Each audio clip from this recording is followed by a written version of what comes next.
Vsako jutro se odpravim v šolo s skirojem in to me zelo srečuje. To jemljem kot jutranjo telovadbo.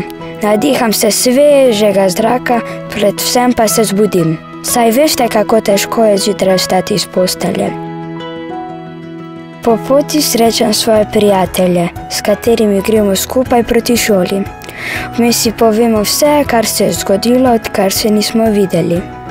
In ker si vse povemo že po poti, je potem v šoli manj klepetanja. Fajn, a ne?